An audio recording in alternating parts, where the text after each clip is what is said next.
Merry Christmas. Merry Christmas. We made it. Even more than last year, I think, this holiday season has been a real obstacle course. Seems like a mere 6 weeks ago, many of us were making plans to travel, see family, have gatherings, and finally experience whatever passes for a normal Christmas in our lives once more. But no, Omicron had to show up and spoil it. So now it's canceled flights, emptier stores, mostly online only worship services, way more people catching COVID, some we actually even know this time, more death, and the return of that unease and anxiety we thought we had left behind for good with the Delta variant and pre-vaccination days. Many of us, of course, are fed up, and some of us just refuse to go back there mentally. A good friend of mine who is immunocompromised told me this morning, I refuse to change even one little bit of my Christmas plans for this. I am already careful, and I need some holiday cheer. Here at St. Luke's, we canceled our 4 p.m. Children's Christmas Eve service yesterday. Then I felt terrible when I saw that other churches were still having theirs. Then I felt better when I heard that many places, including the National Cathedral, had canceled all in-person worship. Up and down the roller coaster. In the meantime, we have had to rejigger our lineup of church volunteers a few times this weekend due to illness. It is exhausting. I imagine some of you are feeling worn out, angry, or frustrated too. Bah humbug to this Christmas. But here's the thing. Has your Christmas ever really been ideal? Didn't something go wrong at least a little bit every time? The uninvited guest, the 10-hour layover, the burned side dish, the stolen packages from your doorstep, the blowhard uncle with his abrasive politics, the know-it-all cousin home from college, the Christmas spent alone and feeling forgotten.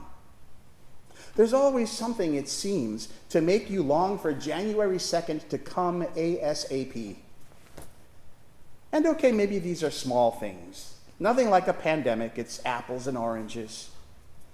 But the point is, no matter what's gone wrong with your plans or your life, the true meaning of Christmas lies in how you meet the challenges and find ways to rejoice regardless. The Who's of Whoville had all their gifts stolen by the Grinch, yet they stepped out of their homes on Christmas Day and sang Va Who Dore anyway. Mary and Joseph did not plan to have their baby born in an animal's feeding trough, far from home. But they made the most of it. And lo and behold, shepherds came to cheer them up, cows and sheep surrounded them for warmth, and sages brought them precious gifts. Now, your Christmases may not turn out that well. Yet if you loosen your expectations and leave your heart open, God will show up. But you may not notice the arrival of the divine if you're busy harping on all that's gone wrong.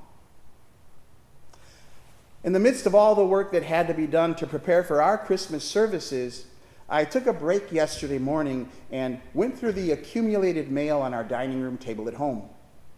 There were a few Christmas cards, a bunch of letters appealing for money for this or that cause, and this, the latest newsletter from St. Gregory's Abbey in Three Rivers, Michigan. Now, I don't even know how I got on their mailing list, but I try to give the little booklet a quick perusal each time before recycling it, because it seems mean not to. After all, I used to write newsletter articles too, and I'd hate to think no one read them.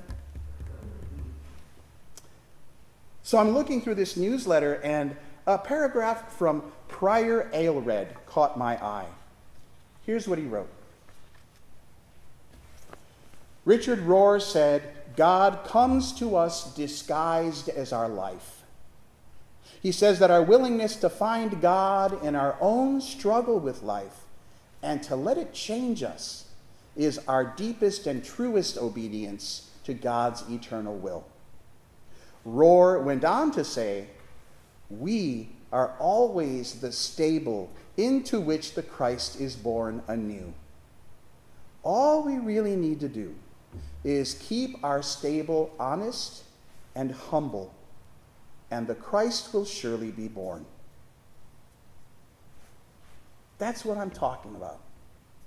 To remain open and grateful, even after 21 months of pandemic, is to birth Christ anew into this world.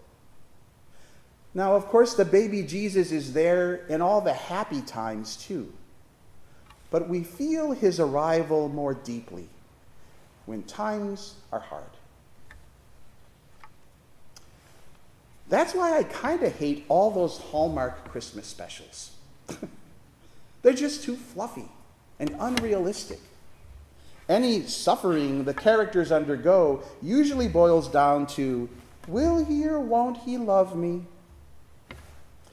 Now, I must admit, William and I did watch one this year. Single All the Way, about a gay man who takes his best friend back to his small hometown for Christmas, where the family all knows that this best friend is the guy's true love, if only he could see it. It was fun, I suppose. Shenanigans ensued, and all ended well, of course. But it made me miss George Bailey on that bridge in the snowstorm, preparing to jump and end his life in It's a Wonderful Life. It made me miss the look on the little drummer boy's face as he poured out his hatred for mankind and his grief over losing his parents into the drum he was parumpa-pum-pumming for baby Jesus. The Christmas specials that really matter are the ones where the joy is hard won. And maybe the Christmases that really are special are those when adversity derails our plans, yet does not deter us from rejoicing in God's love anyway.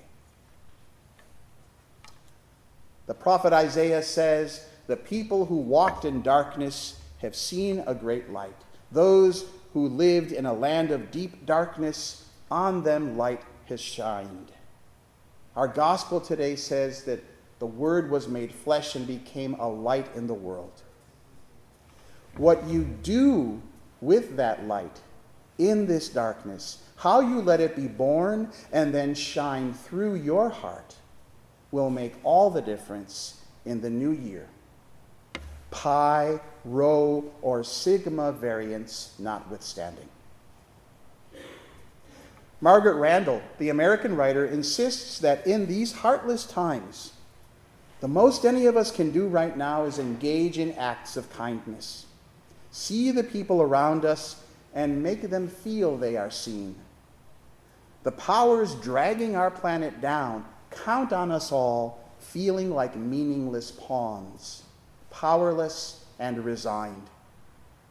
Each of us has an obligation to not be that, to the fullest of our abilities.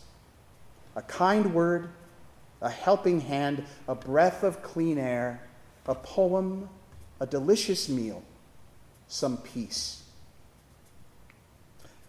How incredibly simple the message is, that God loves us each so deeply as to come among us humble, vulnerable, in full self-giving, the model of how we are to be for and with one another. Probably my favorite secular Christmas song is Have Yourself a Merry Little Christmas, from the movie Meet Me in St. Louis, starring Judy Garland. At least 3 versions of the song exist. The one in the movie, the second version, is my favorite because it touches on loss and separation. something I think we are all feeling these days. She sings in the movie, "Someday soon we all will be together if the fates allow. Until then, we'll have to muddle through somehow. So have yourself a merry little Christmas now." Unfortunately, like those Hallmark specials, these lyrics were later flattened out into a third version to make them a far more cheerful message. "Someday soon we all will be together if the fates allow. Hang the shining star upon the highest bough, and have yourself a merry little Christmas now." So fake, so plastic. But what you may not know is that the very first version of these lyrics were so depressing that even Judy Garland refused to sing them. "Have yourself a merry little Christmas. It may be your last. Next year we may all be living in the past. Have yourself a merry little Christmas. Pop that champagne cork. Next year we may all be living in New York. No good times like the olden days, happy golden days of yore.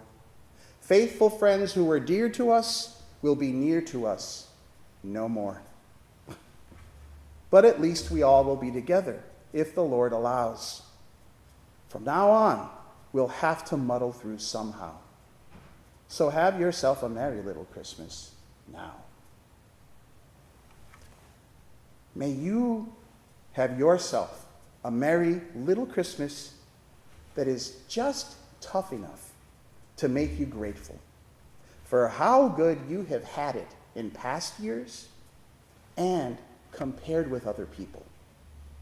And may the joy you find through whatever struggles this year brings transform you into a kinder and more loving child of God. Merry Christmas.